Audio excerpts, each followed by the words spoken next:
الحمد لله نحمده ونستعينه ونستغفره ونؤمن به ونتوكل عليه ونعوذ بالله من شرور أنفسنا ومن سيئات أعمالنا من يهده الله فلا مضل له ومن يضلله فلا هادي له ونشهد أن لا إله إلا الله وحده لا شريك له ونشهد أن سيدنا ومولانا محمدا عبده ورسوله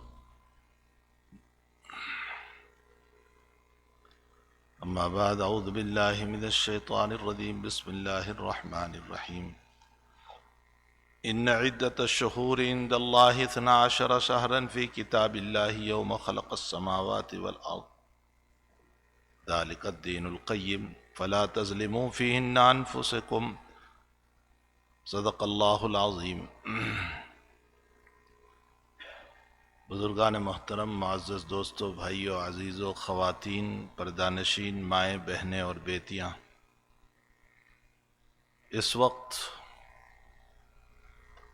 ہم ایک نئے سال میں قدم رکھ رہے ہیں اور اسلامی سال کی ابتدا محرم الحرام سے ہوتی ہے.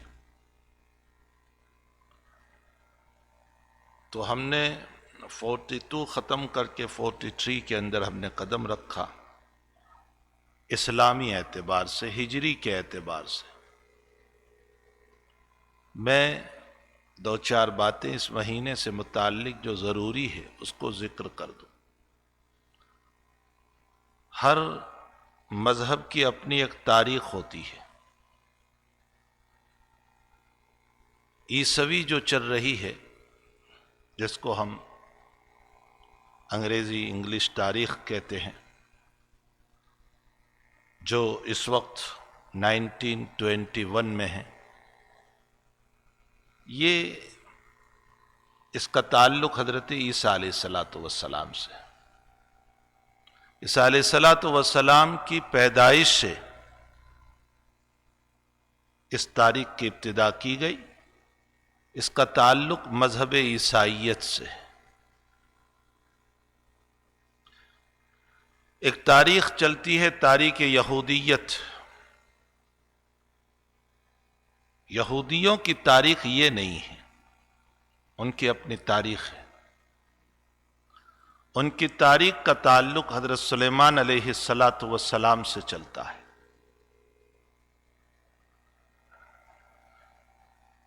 اسی طرح ایک تاریخ چلتی ہے ہندو مذہب کے اندر، ان کا تعلق ان کے مذہب سے ہے. اسی طرح اسلامی تاریخ کا تعلق محمد الرسول اللہ صلی اللہ علیہ وسلم سے. لیکن اللہ کے حبیب پاک صلی اللہ علیہ وسلم نے اپنے وقت میں اس طرح کی کوئی تاریخ کا مسئلہ متعین نہیں فرمایا تھا. ہاں، یہ ضرور ہے کہ میں نے جو ابھی آیت پڑھی، اس سے صاف طور پر احکم الحاکمین کی طرف سے یہ بات سمجھ میں آتی ہے کہ جس وقت اللہ نے اس کائنات کو بنایا، اسی موقع پر اللہ نے سال کو 12 مہینوں پر تقسیم کیا تھا. معلوم ہوتا ہے کہ آدم علیہ السلام کے دور سے اللہ تعالیٰ نے 12 مہینے بنائے تھے. ظاہر سی بات ہے کہ یہ جو 12 مہینے اللہ نے بنائے، قرآن میں اللہ اس کا ذکر کر رہا ہے، ان عدت الشہور عند اللہ 12 شہرا فی کتاب اللہ یوم خلق السماوات والارض. اللہ کے نزدیک 12 مہینے جس دن سے اللہ نے آسمان اور زمین کو بنایا ہے. تو جس دن سے آسمان اور زمین کو بنایا، آسمان اور زمین کی بناوٹ تو انسان سے بھی پہلے ہے. حق تعالیٰ نے سنیچر اور اتوار کو زمین کو بنایا، پیر اور منگل میں آسمان اور آسمان کی ضرورت کو بنایا، بدھ اور جمعرات میں زمین کو پھیلا کر زمین کی ساری چیزوں کو لگایا، اور پھر جمعہ کے دن رب کریم نے اسی کے بعد والی جمعہ نہیں، جب کبھی جمعہ آیا ہوگا اللہ نے اس انسان کو بنایا، یعنی آدم علیہ السلام کو۔ ان ربکم اللہ الذی خلق السماوات والارض فی 6 ایام، اللہ نے اس کائنات کو 6 دنوں میں بنایا۔ یہ 6 دن کی یہ ترتیب ہے جو میں نے ابھی ذکر کی۔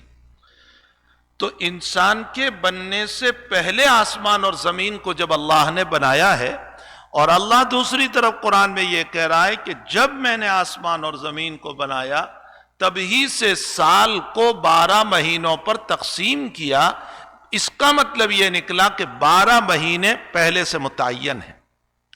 باقی دنیا میں ہر مذہب والے نے اپنے اپنے اعتبار سے ان مہینوں کا نام رکھ لیا۔ جب عرب کا اپنا دور تھا تو عرب کے اپنے دور میں عربوں نے حضور پاک صلی اللہ علیہ وسلم سے بھی بہت پہلے عربوں نے اپنے وہاں 12 مہینوں کے نام رکھے تھے۔ وہ ہیں جو ہم ابھی اسلام میں نام بولتے ہیں: محرم، صفر، ربیع الاول، ربیع الاخر، جمادی الاولی، جمادی الاخری، رجب، رمضان، شعبان، رمضان، شوال، ذی القعدہ اور ذی الحجہ۔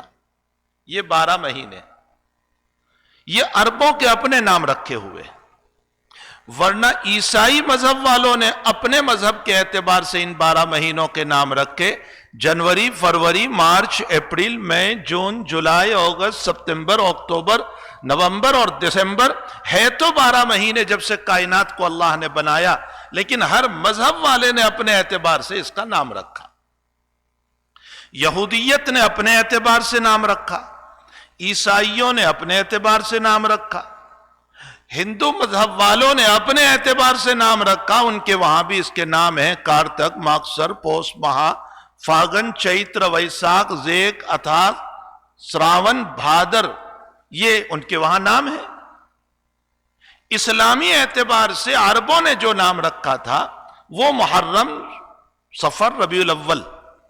علامہ سخاوی رحمۃ اللہ علیہ فرماتے ہیں، ان کی مشہور کتاب ہے المشہور فی اسماء الایام والشہر، فرمایا کہ مہینے اور دن اس سے متعلق کیا تاریخ ہے، اس تاریخ کے سلسلے میں انہوں نے ایک کتاب لکھی۔ اس میں انہوں نے یہ لکھا ہے کہ عربوں نے یہ جو نام رکھے تھے اس کی وجہ یہ تھی کہ محرم میں عربوں کے وہاں بہت سی چیزیں حرام کی تھی، لیکن وہ لوگ کچھ مانتے تھے کچھ نہیں مانتے تھے۔ اس اعتبار سے انہوں نے اس کا نام محرم رکھا اور فرمایا کلی طور پر حرام کرو، بائیکاٹ کرو ان چیزوں کا۔ سفر کو سفر اس لیے کہتے ہیں کہ محرم میں وہ سفر بھی نہیں کرتے تھے اور سفر میں اپنا سفر شروع کرتے تھے، اس لیے اس کو سفر کہتے تھے وہ لوگ۔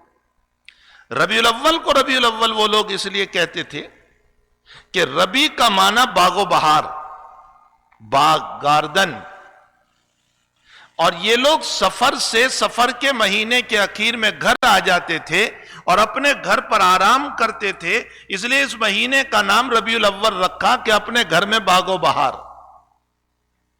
دوسرے مہینے میں بھی آرام کرتے تھے، اس لیے اس کا نام رکھا ربیع الاخر۔ جمادی الاولی کے اندر اس زمانے میں کبھی کبھی اسنو پڑا کرتا تھا اور وہ جم جاتا تھا، اور جماد کا معنی ہوتا ہے برف، سنو، اور وہ قریباً 2 مہینے تک ان کے وہاں ماحول رہتا تھا، اس لیے جمادی الاولی اور جمادی الاخری نام رکھا۔ اور رجب کا معنی اکرام، تعظیم، اور چونکہ وہ لوگ رجب کا بڑا اکرام کرتے تھے اس لیے اس کا نام رجب رکھا۔ اور شعبان کا معنی ہوتا ہے آرام کرنا، یہ لوگ اس مہینے میں آرام کرتے تھے اس لیے اس کا نام شعبان رکھا۔ رمضان کا معنی جلنا، آگ، فائر، اسی لیے روزوں کی حکمت یہ رکھی گئی کہ انسان جب رمضان میں روزہ رکھتا ہے تو روزوں کی فائر اور آگ وہ ہوتی ہے جو گناہوں کو جلا کر ختم کر دیتی، اس لیے اس کو رمضان کہا گیا۔ شوال، ذی القعدہ اور ذی الحجہ، شوال کا معنی ہوتا ہے کچھ اچھے دن، اور رمضان کے بعد وہ لوگ ان دنوں میں خوشحال، کچھ کاروبار، کچھ جو ہے ان کے باغ و بہار، ان کے باغوں میں پھل آتا تھا، اس لیے اس کو شوال کہا۔ ذی قعدہ اور ذی الحجہ، قعدہ کا معنی بیٹھنا، ذی قعدہ کے اندر یہ لوگ اپنے گھروں پر بیٹھتے تھے، اس لیے اس کا نام ذی قعدہ رکھا، اور ذی الحجہ کو ذی الحجہ اس لیے کہتے ہیں کہ اس مہینے میں وہ لوگ حج کرتے تھے، اس لیے اس کا نام ذی الحجہ رکھا۔ یہ 12 مہینوں کی ایک ترتیب ہے جو ایک خاص وجہ سے انہوں نے ان ناموں کو رکھا تھا۔ نبی اکرم صلی اللہ علیہ وسلم جب تشریف لائے دنیا میں، آپ کی بعثت ہوئی، آپ کی نبوت ہوئی اور آپ دنیا میں تشریف لائے، تو یہ مہینے ضرور تھے، محرم، صفر، ربیع الاول، ربیع الاخر، اور چونکہ عربوں کے اندر یہی چلتا تھا اس لیے نبی اکرم صلی اللہ علیہ وسلم نے ان مہینوں کا اعتبار فرمایا، لیکن ہجری نہیں تھی، تاریخ کا مسئلہ نہیں تھا۔ تاریخ کا مسئلہ کیسے آیا اسلام کے اندر؟ سیدنا حضرت عمر فاروق رضی اللہ تعالیٰ عنہ کے زمانے میں جب اسلام بہت دور تک پھیلا اور عرب سے نکل کر عجم میں پہنچا، اور رومن امپائر فتح ہوا، اور فارس اور ایران فتح ہوا، اور دور دور تک اسلام پہنچ گیا، تو اب حضرت عمر جب خطوط لکھتے تھے امیر المؤمنین کی طرف سے، جب خط جاتے تھے، تو وہ کس وقت خط چلا ہے اور کس وقت پہنچا ہے، وہ تاریخ کا پتہ نہ ہونے کی بنیاد پر مسئلے میں گڑبڑ ہو جاتی تھی۔ حضرت ابو موسیٰ اشعری رضی اللہ تعالیٰ عنہ یمن کے گورنر تھے حضرت عمر کی طرف سے۔ ابو موسیٰ اشعری اللہ تعالیٰ عنہ نے حضرت عمر کو فرمایا کہ حضرت کوئی ہماری تاریخ بھی متعین کر دی جائے تاکہ خطوط پر یہ پتہ چلے کہ یہ کس تاریخ کو ہمارا خط چلا ہے، کس وقت چلا ہے۔ حضرت عمر رضی اللہ تعالیٰ عنہ نے اس کے اوپر پارلیمنٹ بلائی اور صحابہ کرام سے مشورہ کیا کہ ہمیں اپنی تاریخ کا سوچنا ہے، اور تاریخ کے سلسلے میں نے آپ لوگوں کو جمع کیا ہے۔ تو کسی نے رائے دی کہ نبی اکرم صلی اللہ علیہ وسلم جس دن پیدا ہوئے، ولادت ہوئی، اس دن سے ہماری تاریخ کی ابتدا کی جائے، یعنی وہ پہلا سال اسلام کا۔ حضرت نے فرمایا حضور پاک صلی اللہ علیہ وسلم کی پیدائش کی تاریخ میں بڑا اختلاف ہے۔ دوسری بات یہ ہے کہ اس زمانے میں تاریخ کو متعین کرنے کا رواج نہیں تھا، اس لیے خاص کوئی تاریخ محفوظ نہیں ہے، مسئلہ مشکل ہوگا۔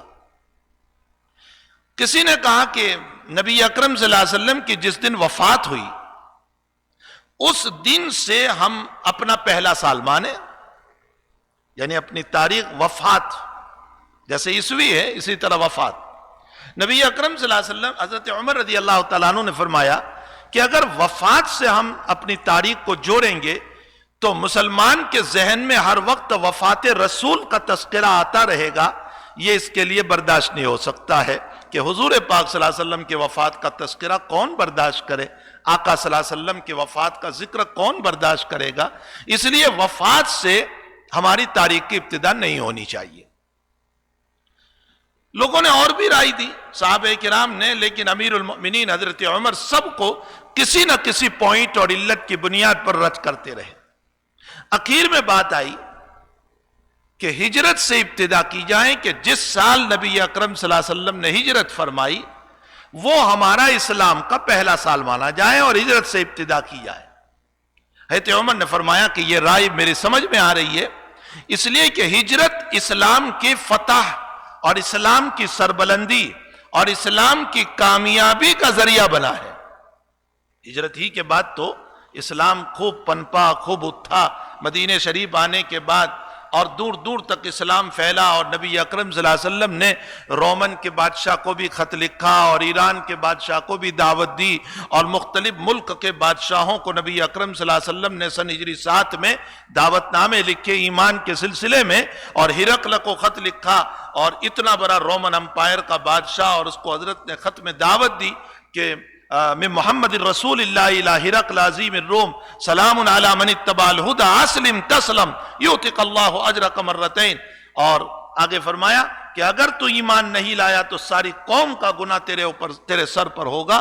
تو حضرت نے اسلام ہجرت ہی کے بعد دعوت کا سلسلہ بھی شروع فرمایا اور اسلام کامیاب ہوا اور بدر میں کامیابی اور اس کے بعد کامیابی ملتی چلی گئی، یہاں تک کہ صنعات میں فتح مکہ ہو گیا، اور فتح مکہ کے بعد اسلامی فتوحات کا دور اور چلا، اور اس کے بعد تو سن 10 کے اندر نبی اکرم صلی اللہ علیہ وسلم نے حجۃ الوداع فرمایا اور سن 11 میں آپ تشریف لے گئے۔ تو فرمایا کہ ہجرت ہی سے اسلام کی فتوحات ہوئی ہے اور اسلام بڑا کامیاب اور سربلند ہوا ہے، اس لیے ہجرت سے ابتدا کی جائے۔ حضرت عمر رضی اللہ تعالیٰ عنہ نے اس رائے کو پیش فرمایا اور عمر نے خود اس پر دلائل دیے اور فرمایا کہ اگرچہ نبی اکرم صلی اللہ علیہ وسلم نے ہجرت تو ربیع الاول میں فرمائی تھی، لیکن اشارات اللہ کی طرف سے جو ہیں وہ محرم سے شروع ہو گئے تھے۔ حضرت کو ہجرت کرنے کے اشارات جو ہیں وہ اللہ کی طرف سے محرم ہی میں شروع ہو گئے تھے، اور جب محرم سے شروع ہو گئے تھے تو ہم ہجرت سے اپنی تاریخ کی ابتدا کرتے ہیں اور محرم سے اپنا سال شروع کرتے ہیں۔ اس اعتبار سے ہماری ہجری تاریخ کا سلسلہ چلا، اور حضرت عمر رضی اللہ تعالیٰ عنہ نے ہجرت سے سال کی ابتدا فرمائی۔ اس لیے سن ہجری 1، سن ہجری 2، سن ہجری 3، سن ہجری 4، سن 5، یعنی ہجرت کے بعد ہی سے یہ سلسلہ چلا ہے۔ اور ہجرت سے پہلے کے جتنے سال ہیں نبی اکرم صلی اللہ علیہ وسلم کے مکی زندگی کے جو 13 سال نبوت کے گزرے ہیں اس پر ہجرت نہیں بولا جاتا، اس پر بولا جاتا ہے سن نبوی 1، سن نبوی 2، سن نبوی 3، سن نبوی 4، سن نبوی 5، اس لیے کہ اس وقت ہجرت نہیں ہوئی تھی۔ نبوت کا پہلا سال، نبوت کا دوسرا سال، نبوت کا تیسرا سال، نبوت کا چوتھا سال، نبوت کا 5واں سال، یہاں تک کہ 13 سال پورے ہوئے۔ یہ مکی زندگی کے جو نبوت کے ہیں 13 سال وہ سن نبوی بولا جاتا ہے۔ ہجرت سے سن ہجری 1، سن ہجری 2، اس اعتبار سے ہم اس وقت جو ہے 1443 یعنی 43 کے اندر ہم پہنچے ہیں۔ یہ مسئلہ سمجھ لیں، یہ ہجرت سے پہلے جو 13 سال ہے اس کو شمار اس میں نہیں کیا گیا ہے، اور حضرت عمر رضی اللہ تعالیٰ عنہ نے اسلام کی اس تاریخ کو متعین فرمایا تھا اور اس سے اسلام کی ہجرت کی تاریخ چلی۔ ایک بات تو مجھے یہ ذکر کرنا تھا کہ ہماری تاریخ، مسلمان ہیں لیکن مسلمان ہی کو پتہ نہیں ہے کہ ہماری تاریخ کی حقیقت کیا ہے، اور ہمارا وجود کیسے ہوا، اور ہماری ہسٹری کیا ہے، اور ہماری اسلامی لائف کیا ہے، اور ہماری تاریخ کس نے متعین کی، ہمیں کچھ بھی پتہ نہیں ہے۔ بس ہم بولتے جا رہے ہیں ہجری سن، ہجری سن، ہجری سن، لیکن ہجری آئی کیسے اور ہجرت کا میننگ کیا ہوا کرتا ہے، اور یہ کس نے متعین فرمایا اور یہ کب سے چلا ہے، یہ حقیقت میں یہ اس کی تاریخ ہے۔ اس کے بعد ایک دوسری بات سمجھ لیں کہ محرم الحرام کا جو مہینہ ہے، اس مہینے کی فضیلت جو ہے وہ حضرت حسین رضی اللہ تعالیٰ عنہ کی شہادت کی بنیاد پر نہیں ہے، یہ خوب یاد رکھیں۔ حضرت حسین رضی اللہ تعالیٰ عنہ کی شہادت محرم الحرام 10ویں تاریخ 10 محرم الحرام کو میدان کربلا میں ظالموں کی طرف سے ہوئی، اور آقا صلی اللہ تعالیٰ علیہ وسلم کے دونوں پھول تھے، اور حضرت نے ارشاد فرمایا تھا ہما ریحانتایا، بخاری شریف کی روایت ہے، ہما ریحانتایا، یہ میرے دونوں پھول ہے، من آداہما فقد آدانی، جس نے ان دونوں کو تکلیف پہنچائی اس نے مجھ کو تکلیف پہنچائی، ومن آدانی فقد آد اللہ، اور جس نے مجھ کو تکلیف پہنچائی اس نے اللہ کو تکلیف پہنچائی۔ یہ ضرور ہے۔ اس کے ساتھ ساتھ حسنین کے فضیلت، بخاری شریف کی روایت ہے کہ نبی اکرم صلی اللہ علیہ وسلم نے ایک مرتبہ حسن کو اپنے گود میں بٹھایا اور گود میں بٹھا کر کے فرمایا کہ میرا یہ حسن جو ہے لعل اللہ ان یصلح بینہما، اللہ اس کے ذریعے سے 2 جماعتوں کے درمیان صلح کرائے گا۔ اور یہی ہوا کہ جب معاویہ رضی اللہ تعالیٰ عنہ اور حضرت حسن رضی اللہ تعالیٰ عنہ کے درمیان حضرت علی رضی اللہ تعالیٰ عنہ کی شہادت کے بعد، اور یہ سارے کرتوت اور کارنامے جو ظلم و بربریت کے ہوئے ہیں، یہ سب سبائی ذہن رکھنے والے عبداللہ ابن سبا کی جو اولاد ہے، اور عبداللہ ابن سبا کون ہے یہ مختصر وقت میں اس وقت اس کی تاریخ نہیں بیان کر سکتا ہوں۔ عبداللہ ابن سبا ایک یہودی تھا، اور اس یہودی نے اسلام قبول کیا، اور اسلام قبول کرنے کے بعد اس نے اہل بیت کی محبت کا اظہار کیا، اور یہ فرمایا کہ اہل بیت کی محبت اور حضرت فاطمہ الزہرا رضی اللہ تعالیٰ عنہ کی محبت اور حضرت حسن و حسین رضی اللہ تعالیٰ عنہما کی محبت اور حضرت علی کرم اللہ وجہہ کی محبت، یہ محبت میں وہ کھڑا ہوا، حقیقت میں دل میں محبت نہیں تھی، اسلام میں تفریق مقصود تھی۔ یہ بات سنیوں کی کتابوں میں بھی ہے، یہ بات شیعوں کی کتابوں میں بھی ہے، یہ بالکل سر فہرست بات ہے، اس کا کوئی انکار نہیں کر سکتا ہے کہ عبداللہ ابن سبا اسلام میں تفریق ڈالنے کے لیے اور مسلمانوں کے درمیان جدائی کرنے کے لیے، تفریق بازی کرنے کے لیے، اور ہمیشہ یاد رکھو بہت سی مرتبہ ایسا ہوا ہے کہ انسان جب دو آدمیوں میں جدائی کراتا ہے تو کبھی کبھی وہ اسلامی لباس پہن کر کے آتا ہے۔ اسلامی لباس بظاہر یہ سمجھ میں آتا ہے کہ اچھا یہ اسلامی لباس پہن کر کے بڑا اسلام کا خیر خواہ ہے اور جو ہے بڑا اسلام کا چاہنے والا ہے، یہ سمجھ کر کے وہ آتا ہے، لیکن لوگ اس کو یہ سمجھتے ہیں، حقیقت میں وہ ایسا مسئلہ نہیں ہوا کرتا ہے۔ تو عبداللہ ابن سبا یہودی تھا، اس نے اہل بیت کی محبت کا اظہار کیا، اور اس محبت کے اظہار کے بعد اس نے صرف اہل بیت کی فضیلت کو مد نظر رکھا اور دیگر صحابہ کے باب میں ذہنیت کو خراب کرنے لگا، اور بنیاد جو پڑی عبداللہ ابن سبا کی وہ حضرت عثمان رضی اللہ تعالیٰ عنہ کے دور سے پڑی۔ حضرت عثمان رضی اللہ تعالیٰ عنہ کے دور میں پھر حضرت عثمان کی شہادت ہوئی۔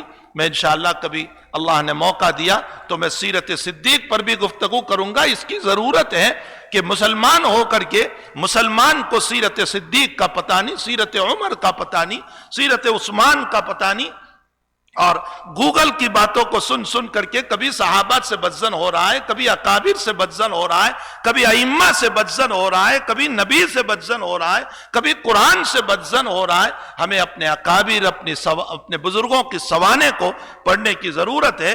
بہرحال سیرت صدیق، سیرت عمر، سیرت عثمان، سیرت علی، سیرت صحابہ اور سیرت حسنین اور دیگر صحابہ کی اور ازواج مطہرات کی سیرت کو بیان کرنے کی ضرورت ہے۔ تو عبداللہ ابن سبا نے سر فہرست یہ کام کیا کہ اور صحابہ کے باب میں غلط سلط باتیں، جھوٹی من گھڑت روایات بیان کر کے نفرتیں ڈالنا شروع کیا اور اہل بیت کا حامی بنا۔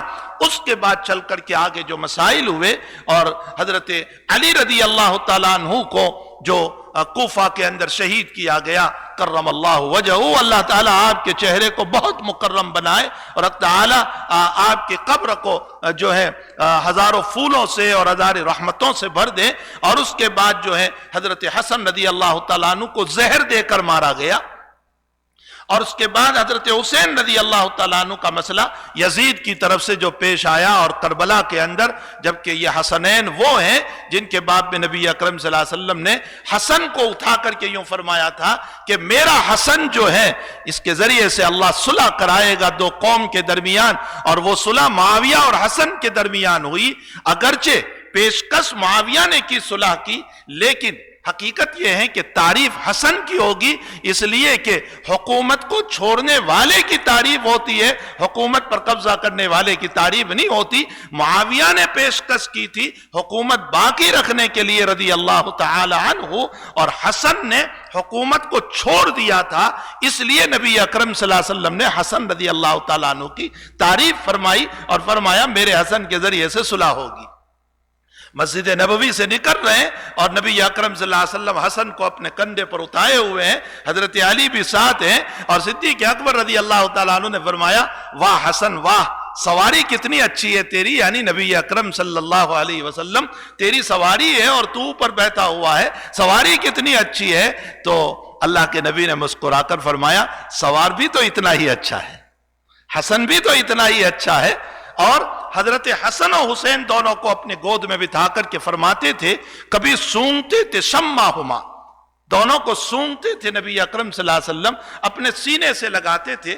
جمعہ کا خطبہ دے رہے ہیں نبی اکرم صلی اللہ علیہ وسلم اور دونوں بچے آ گئے، حضرت نے اپنے خطبے کو چھوڑا، چونکہ دونوں گرتے پڑتے آ رہے تھے، حضرت اٹھے اور دونوں کو گود میں اٹھایا اور اٹھا کر کے خطبہ دیا، اور آپ نے ارشاد فرمایا ان اموالکم واولادکم فتنہ، تمہارا مال اور تمہاری اولاد فتنہ ہے۔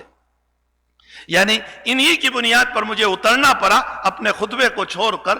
یہ فضائل مناقب حضرت حسنین رضی اللہ تعالیٰ عنہما کے باب میں بخاری شریف میں ہے کہ عبداللہ ابن عمر رضی اللہ تعالیٰ عنہما حج کے موقع پر تھے اور ایک صاحب نے آ کر کے یا کچھ لوگوں نے آ کر کے سوال فرمایا کہ مکھی مارنا کیسا ہے، اور بعض روایتوں میں ہے کہ ختمل مارنا کیسا ہے. وہ جو بستر میں ہوتے ہیں اس کو ختمل کہتے ہیں، جو کاٹنے والے بستر میں ہوتے ہیں. ختمل مارنا کیسا ہے، یا کسی نے کہا مکھی مارنا کیسا ہے.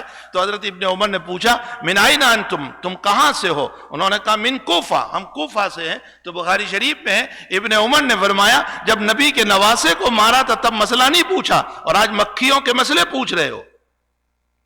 بہرحال حضرت حسن رضی اللہ تعالیٰ عنہ، حسین رضی اللہ تعالیٰ عنہ کے فضائل مناقب بہت اعلیٰ اپنی جگہ، اہل بیت نبی کے نواسے ہیں جنہوں نے ان سے محبت کی. آپ نے ارشاد فرمایا اللہم انی احبہما، اللہ میں ان سے محبت کرتا ہوں. اے اللہ تو بھی ان سے محبت کر. وَأُحِبُّ مَن يُحِبُّهُ، اور اے اللہ تو ان سے بھی محبت کر جو میرے حسنین سے محبت کرے. ایک روایت میں ہے سب تم من اسباتی، یہ تو میری فیملی ہے. نبی اکرم صلی اللہ علیہ وسلم نے فرمایا یہ میری فیملی ہے، میرے نور نظر ہے، میرے لگتے جگر ہے. ایک روایت میں فرمایا کہ میرے یہ حسن و حسین جنت کے جوانوں کے سردار ہوں گے. لیکن یہ سارے فضائل مناقب کے بعد محرم کی فضیلت شہادت حسین کی بنیاد پر نہیں. حضرت حسین رضی اللہ تعالیٰ عنہ کی جو شہادت ہوئی، میں انشاءاللہ کسی اور موقع پر کربلا کے واقعے کو نقل کروں گا اور اس کی تاریخ کیا تھی، بنیادی وجوہات کیا ہوئی تھی، اور ان ظالموں نے حضرت کے ساتھ کس طرح کا معاملہ کیا. وہ اس وقت نہیں ہے. مجھے جو بات بتانا ہے وہ یہ ہے کہ فضیلت محرم میں 10ویں تاریخ کو روزہ رکھنے کی وہ حضرت حسین کی شہادت کی بنیاد پر نہیں. اس سے پہلے مسئلہ یہ پیش آیا تھا کہ حق تعالیٰ جل شانہ وعم نوالہ نے حضرت موسیٰ علیہ السلام کو نجات دی تھی فرعون سے، اور فرعون کو غرق کیا تھا 10ویں محرم کو. اور یہ ایک اللہ تعالیٰ کی طرف سے انعام تھا یہودیوں پر. اس انعام کے نتیجے میں یہودی روزہ رکھتے تھے. جب نبی اکرم صلی اللہ علیہ وسلم دنیا میں تشریف لائے تو اس موقع پر چونکہ اہل مکہ جو ہے وہ یہودیوں کے نقش قدم پر چل کر وہ بھی 10ویں تاریخ کو روزہ رکھتے تھے، 10ویں محرم کو. تو حضرت جب تک مکے میں تھے حضرت بھی 10ویں تاریخ کو روزہ رکھتے تھے محرم. جب مدینہ شریف تشریف لائے تو پھر یہودیوں سے اس سلسلے میں حضرت نے گفتگو فرمائی کہ تم لوگ روزہ کیوں رکھتے ہو 10ویں تاریخ کا؟ تو انہوں نے بتایا کہ ہمارے نبی موسیٰ علیہ السلام کو اللہ تعالیٰ نے نجات عطا فرمائی تھی، اس لیے ہم شکرانے میں روزہ رکھتے ہیں. تو حضرت نبی علیہ السلام نے فرمایا نحن احق بموسیٰ، ہم موسیٰ کے زیادہ حقدار ہیں، اس لیے کہ وہ نبی ہیں اور ہمیں ان کی اتباع کرنا چاہیے. اس لیے آپ نے فرمایا ہم 10ویں محرم کا روزہ ہم بھی رکھیں گے. ویسے حضرت مکے میں رکھتے ہی تھے، بلکہ ابتداءً روایتوں کے دیکھنے سے یہ معلوم ہوتا ہے کہ اللہ تعالیٰ نے 10ویں محرم کے روزے کو فرض کیا تھا. بعد میں اس کی فرضیت ختم ہو گئی، جب رمضان کا مہینہ آ گیا تو اس کی فرضیت ختم ہو گئی، سنتیت اس کی باقی رہی. لیکن حضرت نبی علیہ السلام نے سن ہجری 10 میں ایک بات یہ ارشاد فرمائی کہ اگر میں آئندہ سال زندہ رہا، یا سن 11 میں یہ بات فرمائی کہ میں اگر آئندہ سن 10 میں یہ بات آپ نے ارشاد فرمائی یا سن 11 میں کہ میں اگر اگلے سال زندہ رہا تو میں 2 روزے رکھوں گا، 9 10. زیادہ تر روایتوں میں 9 10 کا تذکرہ ملتا ہے، لیکن علماء نے لکھا ہے کہ 10 11 بھی ہو سکتا ہے. روایتوں میں 9 10 کا تذکرہ ہے.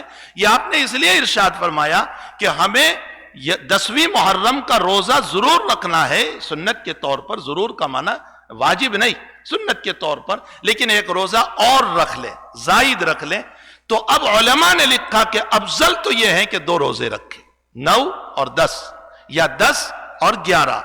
اور اگر 2 روزے نہیں رکھ پاتے ہیں تو کم سے کم اتباع نبوی میں ہم 10ویں محرم کا روزہ رکھیں. یہ سنت قرار دیا گیا ہے. یہ 10ویں محرم کا روزہ شہادت حسین کی بنیاد پر نہیں آیا ہے رضی اللہ تعالیٰ عنہ، بلکہ یہ موسیٰ علیہ السلام کی شریعت سے یہ چلا آیا ہے. یہ 2 باتیں. اور تیسری ایک بات جو اہم تھی، لیکن چونکہ وقت ہو چکا ہے ورنہ میں اس بات پر بھی کچھ تفصیل سے گفتگو کرنا چاہتا تھا. چونکہ ہمیں محرم الحرام کی ضرورت ہے. ہمارا سال جب نیا شروع ہو رہا ہے، چلیے میں مختصر طور پر آپ کو وہ حدیث سنا دوں. ہمارا سال جب ختم ہوا اور ایک نیا سال شروع ہوا ہے تو لوگ کسی کو کہہ رہے ہیں سال مبارک، سال مبارک، سال مبارک. عجیب رواج پڑ چکا ہے اس امت کے اندر بدعت کا، خرافات کا. جو بات حضور پاک صلی اللہ علیہ وسلم سے ثابت نہیں اس کو امت کر رہی ہے اور دین سمجھ رہی ہے. سال مبارک نبی نے کب کہا تھا کسی کو؟ کوئی نیا سال شروع ہوا، صحابہ سے کب یہ ثابت ہوا؟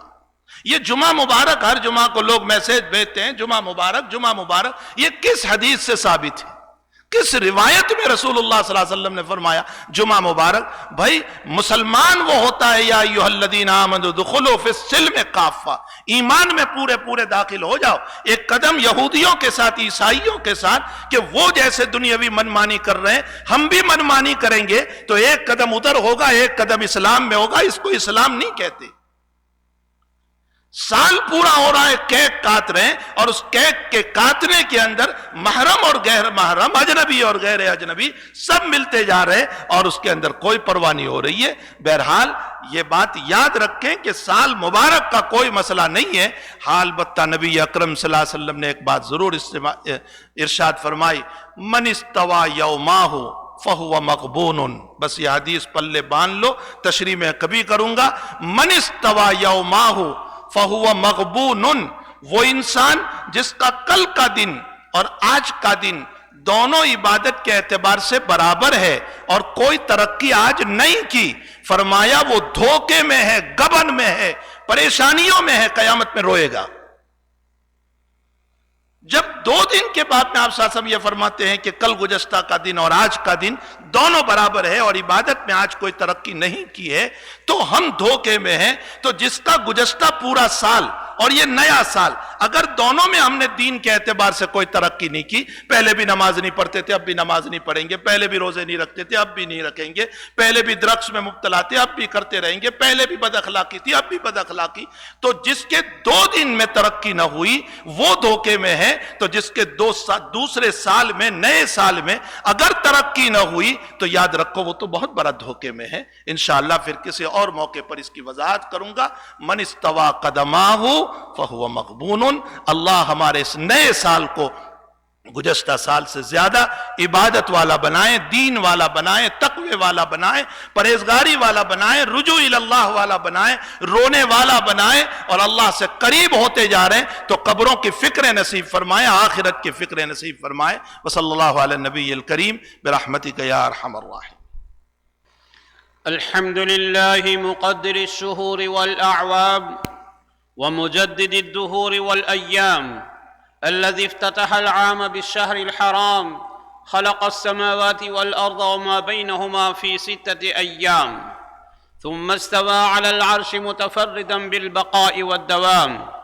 لا إله إلا هو الملك القدوس السلام، أحمده حمدا كثيرا على الدوام، وأشهد أن لا إله إلا الله وحده لا شريك له شهادة أدخرها ليوم القيامة، وأشهد أن سيدنا ونبينا ومولانا محمدا عبده ورسوله، نبي أرسله رحمة للأنام.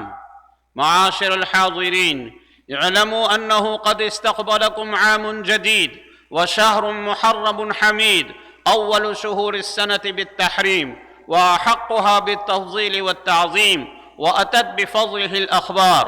فقد قال رسول الله صلى الله عليه وسلم: صيام يوم عاشوراء أحتسب على الله أن يكفر السنة التي قبله. وقال عليه الصلاة والسلام: صوموا 9 والعاشر، صوموا عاشوراء وخالفوا فيه اليهود، صوموا قبله يوما أو بعده يوما. وقال عليه الصلاة والسلام: من وسع لعياله في النفقة يوم عاشوراء وسع الله عليه سائر سنته. قد عظم هذا الشهر الصالحون والأخيار. فيا أيها المستمعون الكرام، طوبى لمن ودع السنة الماضية بصالح الأعمال ولم يضع عمره بطلب المحال، وويل لمن عاشر الجهال والضلال وشهد عليه يوم القيامة بالوزر والوبال. ألا وإن السعيد من حاسب نفسه قبل أن يحاسب على النقير والقطمير وذرة مثقال، وإن الشقي من أعرض نفسه عن طريق الحق وسلك سبيل الضلال. ألا فاتقوا الله والتجوا إليه بالتضرع والابتهال وتوبوا إليه قبل أن يذيقكم ويل الوبال.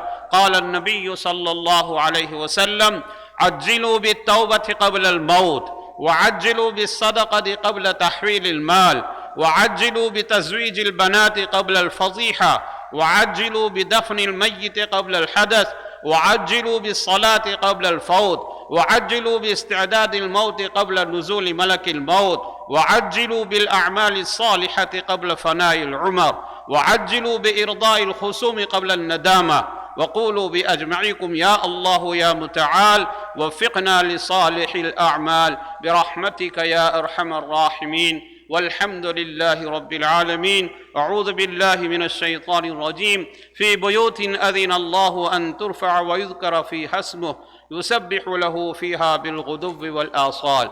بارك الله لنا ولكم في القرآن العظيم ونفعنا وإياكم بالآيات والذكر الحكيم. أستغفر الله لي ولكم ولسائر المسلمين فاستغفروه إنه هو الغفور الرحيم.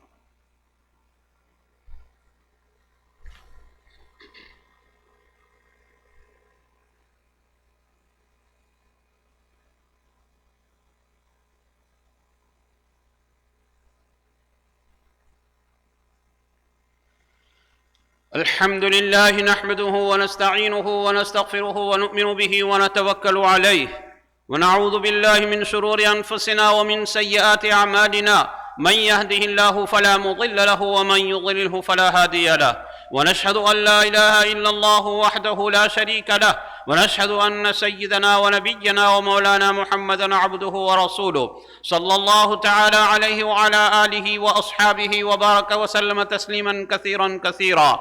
أما بعد، فقد قال الله سبحانه وتعالى مخبرا وآمرا: إن الله وملائكته يصلون على النبي يا أيها الذين آمنوا صلوا عليه وسلموا تسليما. اللهم صل على محمد عبدك ورسولك، وصل على المؤمنين والمؤمنات والمسلمين والمسلمات، خصوصا على أمير المؤمنين سيدنا أبي بكر الصديق رضي الله تعالى عنه، وعلى أمير المؤمنين سيدنا عمر بن الخطاب رضي الله تعالى عنه، وعلى أمير المؤمنين سيدنا عثمان بن عفان رضي الله تعالى عنه، وعلى أمير المؤمنين سيدنا علي بن أبي طالب رضي الله تعالى عنه، وعلى سيدة نساء أهل الجنة فاطمة الزهراء رضي الله تعالى عنها، وعلى سيدي شباب أهل الجنة الحسن والحسين رضي الله تعالى عنهما، وعلى الستة الباقية من العشرة المبشرة، وعلى أمهات المؤمنين، وعلى سائر الصحابة والتابعين رضوان الله تعالى عليهم أجمعين. اللهم أعز الإسلام والمسلمين، اللهم انصر الإسلام والمسلمين، اللهم انصر من نصر الإسلام والمسلمين، واخذل من خذل الإسلام والمسلمين. اللهم اجعل بلاد الإسلام آمنة مطمئنة من كل البليات والآفات. ربنا تقبل منا إنك أنت السميع العليم، وتب علينا إنك أنت التواب الرحيم برحمتك يا أرحم الراحمين. والحمد لله رب العالمين. أعوذ بالله من الشيطان الرجيم. إن الله يأمر بالعدل والإحسان وإيتاء ذي القربى وينهى عن الفحشاء والمنكر والبغي يعظكم لعلكم تذكرون. فاذكروني أذكركم واشكروا لي ولا تكفرون.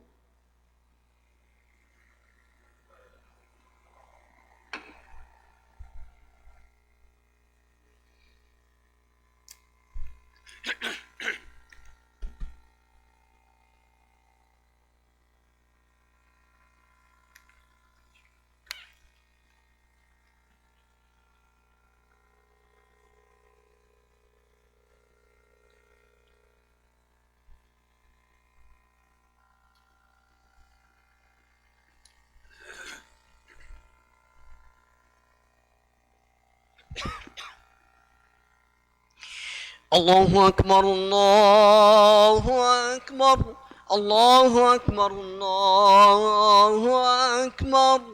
أشهد أن لا إله إلا الله أشهد أن لا إله إلا الله أشهد أن محمدا رسول الله أشهد أن محمدا رسول الله حي على الصلاة حي على الصلاة حي على الفلاح حي على الفلاح قد قامت الصلاة قد قامت الصلاة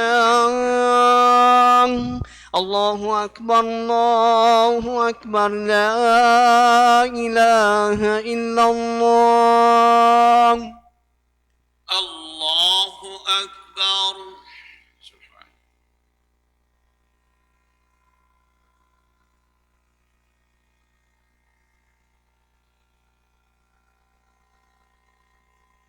الحمد لله رب العالمين الرحمن الرحيم مالك يوم الدين إياك نعبد وإياك نستعين اهدنا الصراط المستقيم صراط الذين أنعمت عليهم غير المغضوب عليهم ولا الضالين.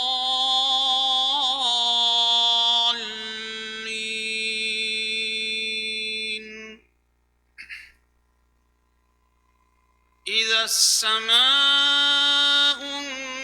انفطرت وإذا الكواكب انتثرت وإذا البحار فجرت وإذا القبور بعثرت علمت نفس ما قدمت وأخرت.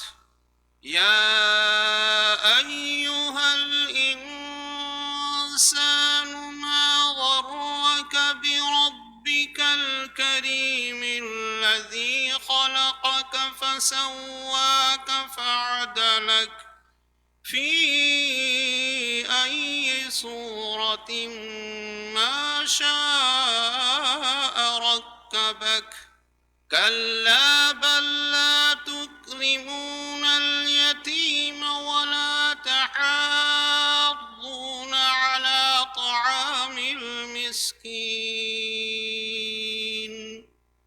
الله أكبر.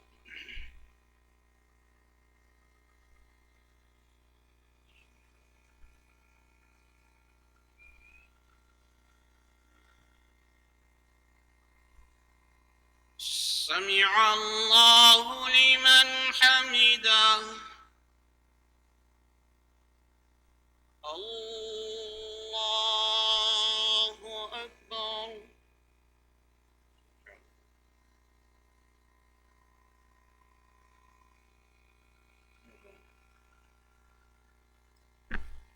الله أكبر.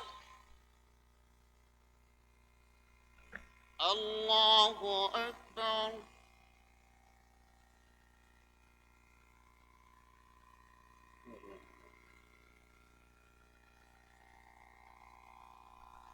الله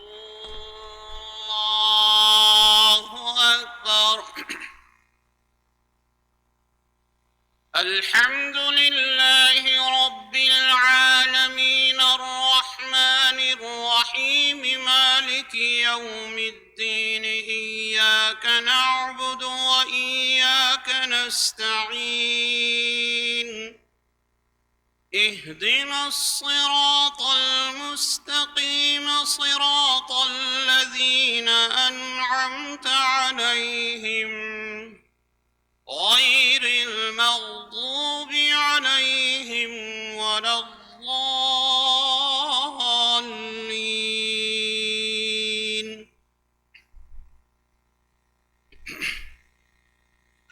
كلا بل تكذبون بالدين وإن عليكم لحافظين كراما كاتبين يعلمون ما تفعلون. إن الأبرار الفجار لفي جحيم يصلونها يوم الدين وما هم عنها بغائبين وما أدراك ما يوم الدين ثم ما أدراك ما يوم الدين يوم لا تملك نفس لنفس شيئا والأمر يومئذ لله. الله أكبر.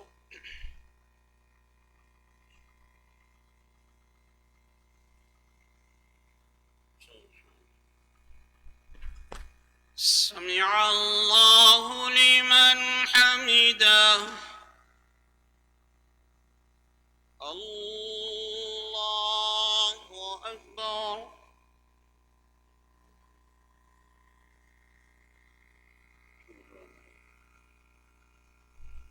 الله أكبر. الله أكبر.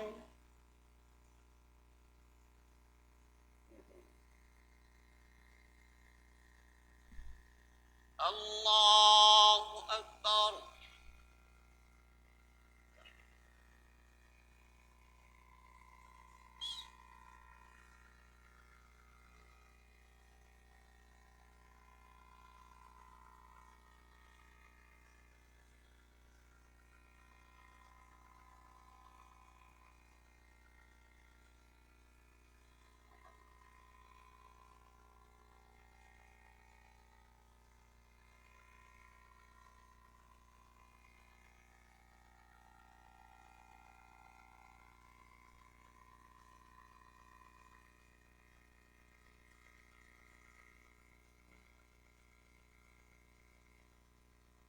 السلام عليكم ورحمة الله. السلام عليكم ورحمة الله.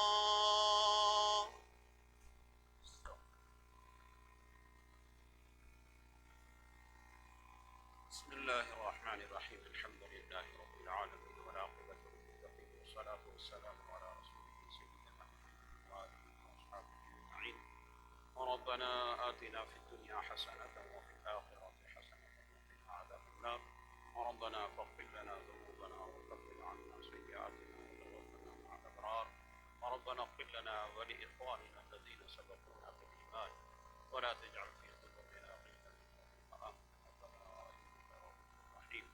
اللهم حبب إلينا الإيمان وزينه في قلوبنا وكره إلينا الكفر والفسوق والعصيان واجعلنا من الراشدين. اللهم اجعلنا من الذين لا خوف عليهم ولا هم يحزنون. اللهم إنا نسألك علما نافعا ورزقا واسعا وعملا صالحا وإيمانا مستقيما وفضلا دائما وشفاء من كل داء. ربنا تقبل منا إنك أنت السميع العليم وتب علينا إنك أنت التواب الرحيم. وصلى الله تعالى